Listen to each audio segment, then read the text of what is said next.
My name is Ayodeji Agboola.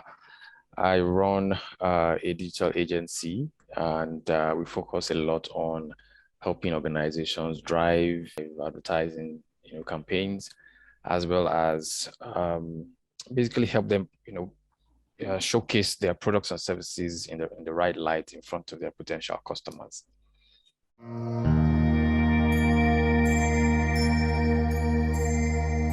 Oh yes, I helped set up one in 2017, and it's still running till now. So yes, um, basically allows people come work, at a co-working or a co-working arrangement, and it's been quite interesting to see the journey of co-working and innovation hubs across the country.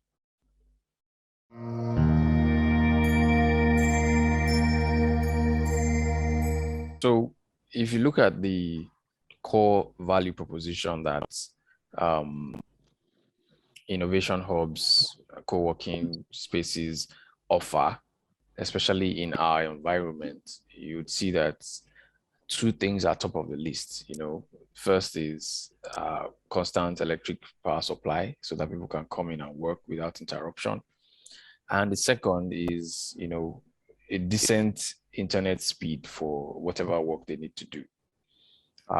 These are in my view, two core value propositions that any innovation hub will provide.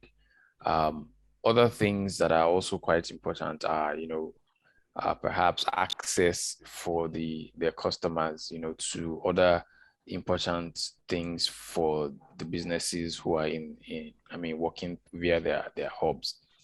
So the satisfaction of these customers will definitely then, revolve around the core value proposition that innovation hubs provide, or co-working spaces provide. The first two core things are non-negotiable. That's why they're coming to you in the first place. They want that place where they can work without interruption, electricity and internet connection, but then as well, also where they can not only just exist, but also thrive, which means, a conducive working environment. If you have great internet and you have constant electric power supply, doesn't mean that the working environment should then become a noisy place, or it's not conducive for people to concentrate and all of that. So that's also very key, that you provide an environment where people feel very comfortable working for long periods of time.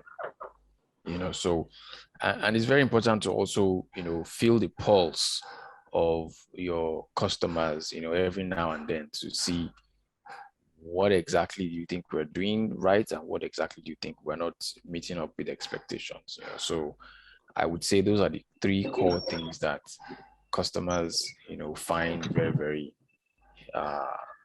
useful for any innovation hub.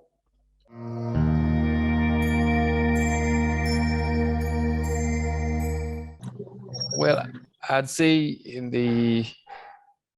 my experience over the last, I think 4 years of helping to set up a similar, hub, and also even working out of one for quite a bit of time. I would say that the trend of type of customers that we've seen come through are usually freelancers, and then small organizations, and even up to some quite, popular organizations who just need a foothold, or who need a presence in certain city, so it ranges from there. You would see freelancers, you would see small, sole proprietor businesses, and then you would also see some small sized organizations who have perhaps between 5 to about 20 staff, who come through and walk through these type of hubs. And if that is a trend, anybody who's thinking of doing this, should look through or look towards, providing the kind of conducive environment that these types of businesses will thrive in, so those are the types of organizations I think, you should be able to court. Also, a very new emerging type of organization are startups. Startups, on the other hand, usually need a lot of help, especially um, because as a startup at the beginning, they're just full of plenty of ideas, but have not executed and probably don't have revenue, and therefore might be unable to even pay whatever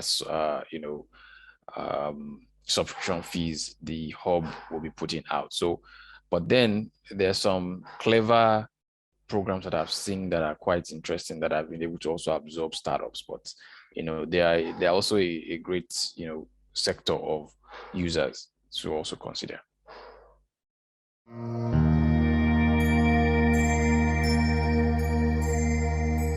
I don't think that's something that as a hub you should worry about. The very model that hubs have introduced has made that user behavior a possibility. So you just have to be able to deal with it. Before innovation hubs and co-working spaces, I mean, your office is your office. It's either you have it or you don't. But because we have broken it down, you don't need to pay for a whole year. You can pay for a single day. Then you've made it a lot easier for anybody who wants to work to actually test out as many different solutions as possible.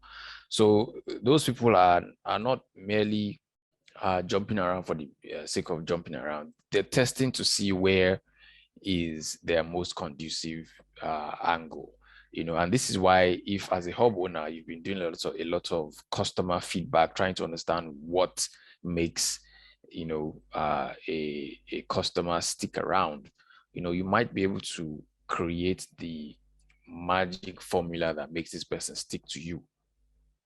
So I would say the most important thing is to be very, very open to talking with potential customers. Don't just have collected your money, you have your seats, you have your internet, and then that's it. No, you've got to transition from just a transactional based model to actually caring. You'll be surprised at some of the things that these potential customers are struggling with are things that you can actually provide. Sometimes it's just access to customers. Sometimes it's access to, advisors for their businesses or contacts that they need to grow their own businesses. But if you've not been engaging, if you've not been talking with them, if you've not been having candid and social conversations with them, you wouldn't know, and therefore they'll find somewhere else to go. And if those other places are offering them those things, they will stick there. So my number one top advice would be to create a very sociable environment where people feel comfortable, to work in there. And I'll give an example here, and this is critical as well. I don't know if this, I mean, the example might sound a little crude, but it's exactly the same thing. Clubs in Lagos, the nightlife in Lagos is such that people go and test out as many clubs, I mean, every weekend and all of that. But if you look at the study of the clubs that have remained consistent, you would find that sometimes the owner of the club is there every evening to greet customers as they come in. He has developed a first name basis conversation with each person. These people are coming to spend money in your establishment. You've got to be able to take care of them. And those who don't do this, you find out in a few months, they're shut down, or people have decided this place is not really popping, they go off. People love to be treated nicely.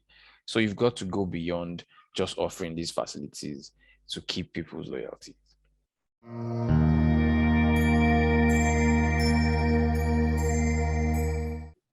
Okay, so the answer I think is a value-based answer. Meaning that the question I don't think is whether it's free, it should be free, or whether it should be paid for. It should be a valuable addition. Okay, sometimes we think that because we have an incubation program, therefore we are offering the customer something valuable. All right. Even if it's a paid service, if it's not a valuable service, then it doesn't add value. So the first conversation, the first thing I think would be very, very important is to be able to determine what is of value to the customer. What exactly is of value to the customer?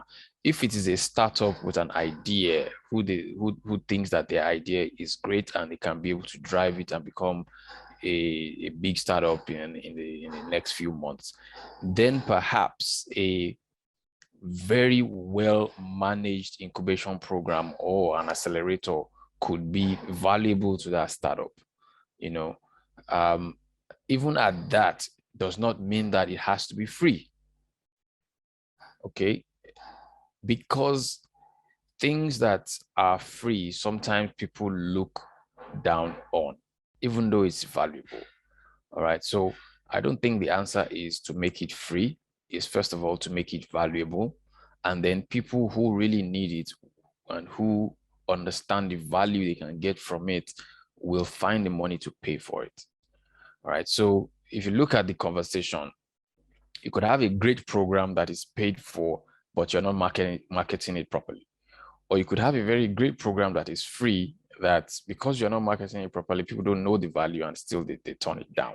So the conversation, I think, and maybe because this is always based on the work we do in digital advertising, you have to be able to find what is of value to the customer. Once you're able to find what is of value to the customer, you've got to be able to position it properly so they see the value inherent in it and what they stand to lose if they don't become a part of it. And if you price it appropriately, trust me, people would pay for it.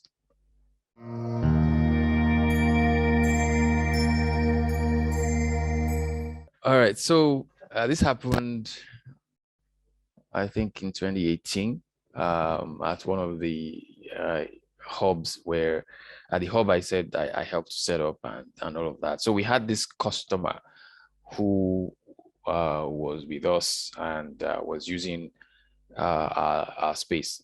They're a book publishing business. And I mean, as a co-working space, all we need is your identity as a business owner, your company registration, and all of that. The things that go on in your business on a daily basis are of no concern to us. I mean, we don't have any information around what you're doing or what you're not doing, so unknown to us, this book publishing business they had customers who they were to publish books for, and for some reason or the other, they had missed about 2 3 different deadlines for delivering this book to their client. This client wanted to launch their book on their birthday. Birthday had come and gone. Books was not ready, and apparently this customer had been posting and posting their clients. And so on this D-Day, in fact, I didn't want to go to the to the hub that day, but something just said just go to the hub. So I was there, and just as I was settling in to sit down to start working, I just started hearing some commotion, downstairs. So I went downstairs and saw that there was a very, very angry client, and he had come with a soldier, because I think it had gotten to a point where he was really, really ready to, really destroy things, or he gets a refund of his money, so I went down there and I stepped into the conversation to at least even understand what was going on. And so it turned out that, he was looking for this tenant, and he had come with the soldier, and they were all very, very agitated and all of that. So the first thing I had to do was to kind of calm him and try to understand the situation.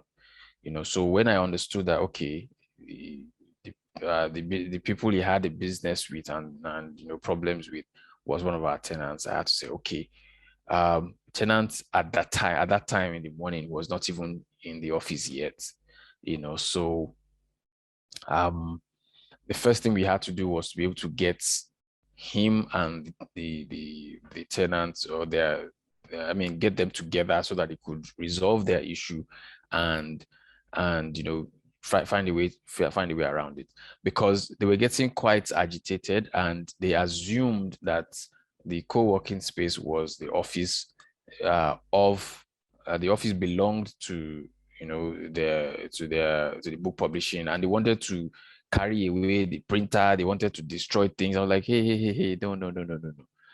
All of this does not have anything to do with your client, or I mean, the business that you're looking for and all of that. So I was able to calm them down. I was able to get in contact with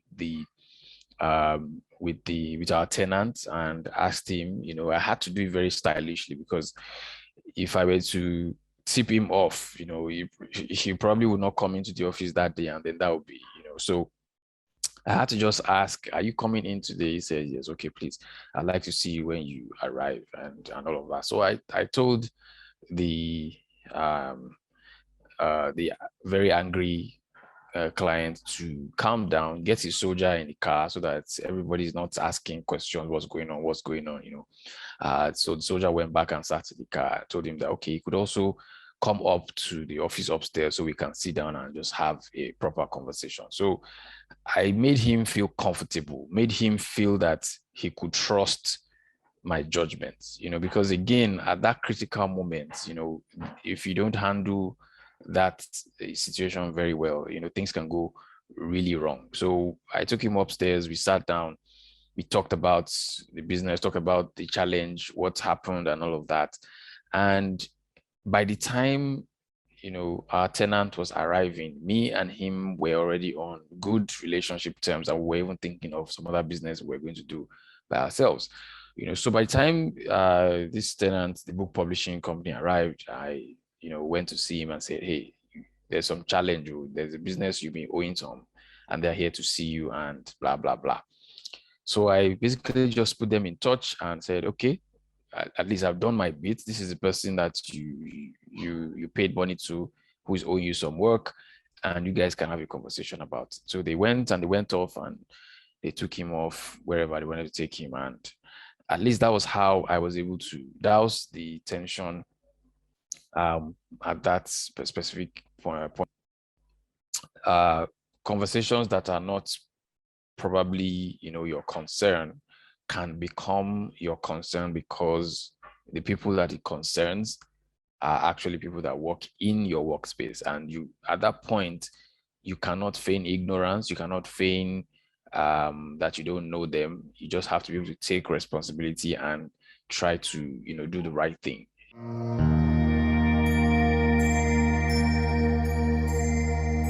Well, I would say that they need to be very flexible. 2020 and the pandemic more or less erased a lot of the value, or would I say a lot of the prospects of, you know, innovation hubs and, you know, physical type you know, incubation and accelerator programs. Today, majority of the global accelerator programs have shifted virtually, which means the investment in that physical space where people can come to have electricity and internet, you know, has been drastically reduced. You know, a lot of, see, we're conducting this interview over Zoom. Without the pandemic, we would never have considered it. We would have had to find one day where everybody would drive down to your office, set camera, and be recording this. But we suddenly realized that we could also do this, you know, virtually, and everybody is even more productive. So